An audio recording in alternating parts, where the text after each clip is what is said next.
تعالوا نروح بقى لايه مكان قد المقام. هوديكم النهارده في فيلا عبد الحليم حافظ في العجمي. شاطئ العجمي. مين اللي صيف في العجمي؟ العجمي زمان كان حكايه.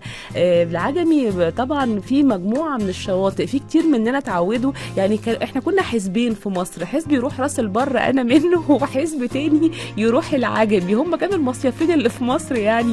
وساعات كان بلطيم، كمان كان فايد جنب الاسماعيليه. كانت المصايف قبل بقى الساحل والحاجات دي محدوده، بس كانت جميله وكده تحس انت في عيله، في كوميونتي عائلي.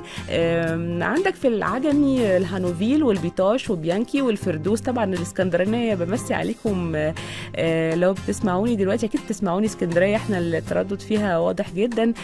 بيانكي اسم شاطئ بيانكي ده نسبه للمواطن السويسري اشيل بيانكي، واللي اسس شركه بيانكي لمواد البناء وتقسيم الاراضي سنه 52.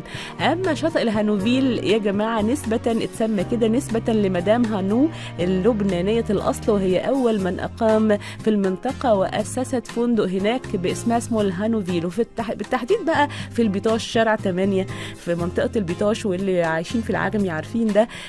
تقع فيلا عبد الحليم حافظ. الفيلا عباره عن طابق واحد من بوابتين، بوابه خشب وبوابه تانية برضو من الطوب الحجري، وشكل الشكل الفرعوني. عارفين الطوب الفرعوني اللي هو اعمل يا ابني واجهه البيت بالطوب الفرعوني، هو برضه عبد الحليم اعمل يا ابني واجهه الفيلا بالطوب الفرعوني. والفيلا بتاعت عبد الحليم في العجمي ما كانتش مبنى عادي، يعني كانت مزار دائم لكل زملاء العندليب الاسمر واحبائه لما كان بيروح يقضي الصيف هناك في شارع 8. هتلاقي بقى مشاهير كتير بقى، طبعا الملحنين والشعراء والمطربين، ولو بيعملوا فيلم يعملوا البروفات هناك.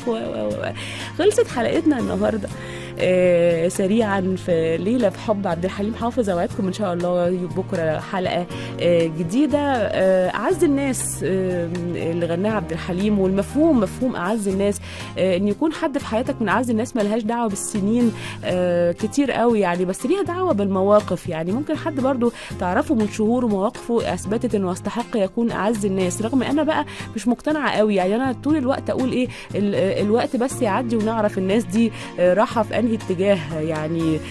لكن برضو انت ممكن تعرف حد شهر 2 3 تلاقيه مجدع كده وابن بلد، وتقول تمام امسكوا في الناس دي بقى جدا. يعني ما تلاقي حد كده ابن ناس ويبقى اعز الناس امسك فيه جدا، اوعى تخلي اي حاجه تخليكوا تخسروا بعض، عشان فقدان الناس دي بتبقى خسارتها اكبر من اي خساره تانية في الدنيا، وما بتعوضوش الحقيقه. اعز الناس لا يعوضوا. يا رب دايما تفضلوا متجمعين مع كل حبايبكم واعز الناس واجدع الناس. الحقيقه خلاص حلقتي خلصت.